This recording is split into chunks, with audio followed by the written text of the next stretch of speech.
Bonsoir chers téléspectateurs de Boostich TV. Nous sommes heureux de vous retrouver ce soir et pour parler avec vous d'un sujet qui n'a rien à voir avec la révolution économique de la Côte d'Ivoire.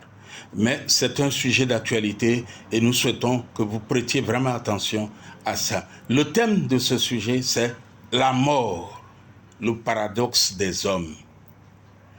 À la mort d'un individu, les hommes expriment leur douleur et leur compassion, comme ce fut le cas des morts que nous avons enterrés cette semaine. La mort survient naturellement, accidentellement, mais aussi volontairement pour ceux qui se suicident. Mais depuis 2020, le nombre de morts s'est accru et continue d'augmenter. Peut-être par la volonté ou les actions des hommes. La Bible ne dit-elle pas que le cœur de l'homme est tortueux par-dessus tout?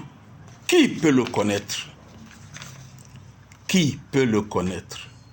L'homme est-il devenu si mauvais au point de ne plus être sensible à la mort d'autrui? C'est comme si mourir et tuer ne touche plus les émotions de l'homme, à l'image des morguiers qui voient les morts tous les jours passer devant eux et qu'ils manipulent ou dont ils s'occupent. Les êtres humains meurent beaucoup, comme des poulets, lors des fêtes de fin d'année. Quelle fête occasionne ces nombreuses morts? L'homme est-il fait pour mourir ainsi, sans préparation aucune? L'homme a-t-il le droit et le pouvoir de programmer la mort d'autrui ou des autres? L'homme a-t-il reçu mission de réduire ou de contrôler la population mondiale? L'homme a-t-il été investi de la mission de réduire la population d'une race? L'homme doit-il réduire au silence ses opposants politiques, ses concurrents, celui qui ne pense pas comme lui? L'homme est-il devenu méchant? Certains hommes se promènent avec la mort dans leur sac, seringues, couteaux, pistolets, poisons. Chacun doit désormais être conscient de ce que la mort peut le surprendre. Il faut donc se préparer à partir, comme dit la Bible. Prépare-toi à la rencontre de ton Dieu. Voyons combien de personnes surprises par la mort en 2023. Je n'évoquerai pas le nombre de centaines de millions de personnes qui sont mortes suite au Covid. La polémique existe encore sur le fait que le Covid-19 a été peut-être une invention de l'homme pour réduire la population. Cela reste à vérifier. Mais l'homme, à cette occasion, est mort. Les êtres humains sont morts comme des poulets atteints de la grippe aviaire entre 2020, 2021 et 2022. Alors, voyons maintenant les causes, le nombre de personnes qui sont mortes en 2023 pour des raisons multiples et surtout par effet de surprise. Et c'est pour ça que je parle de se préparer, comme dit la Bible. En Turquie et Syrie, 50 000 morts en février 2023. Le 11 octobre 2023, en Afghanistan, tremblement de terre, de nombreux morts.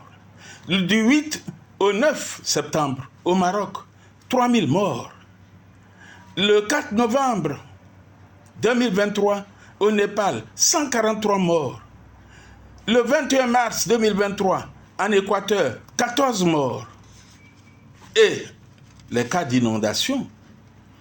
Le 10 et le 11 septembre 2023, inondation en Libye. 4000 morts, 10 000 disparus. Est-ce qu'on les a retrouvés à ce jour? Nous sommes en novembre. Le 10 juillet 2023, en Côte d'Ivoire, 30 morts par les pluies diluviennes. Le 5 mai 2023, en RDC, 100 morts, plus de 100 morts. Le 17 mai 2023, en Italie, 8 morts. Le 3 mai 2023, au Rwanda, 127 morts. Le 3 novembre 2023, en Italie, 3 morts avec la tempête Ciaran. Et puis, les guerres et les conflits. Le 18 août 2023, la guerre en Ukraine a fait à peu près 500 000 morts et blessés depuis 18 mois. En Éthiopie, depuis 2020, on n'en parle pas, mais il y a 600 000 morts.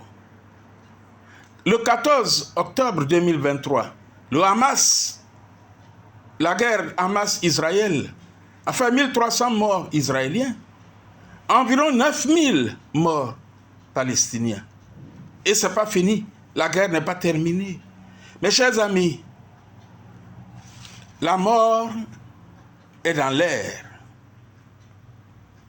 Préparons-nous pour ne pas être surpris par la mort. Je ne parle pas de ceux dont le village a été totalement, pas en 2023, totalement rasé par un volcan. La mort nous suit partout. Préparons-nous à la rencontre de notre Dieu, afin que, même si la mort nous prend pendant que nous dormons, comme ce fut le cas de certains en 2023, que nous soyons prêts. Et donc, pendant ce temps, ce que nous pouvons faire pour rendre les autres heureux, ce que nous pouvons faire pour rendre Dieu heureux et avoir une bonne relation avec lui, et que l'effet de surprise ne nous surprenne pas. Chers amis, Boussitch voudrait vous amener à changer votre approche de la vie. Comment vous voyez la vie face à cette situation? C'était juste une entorse que nous avons faite sur la révolution économique et nous vous souhaitons un très bon week-end et serons heureux que vous partagiez cette vidéo, que vous vous abonnez à Boussitch TV et que nous puissions nous retrouver la semaine prochaine pour continuer avec la révolution économique du Nigeria. À bientôt, bye bye. Boussitch, voir autrement, percevoir autrement et surtout agir autrement. Bye.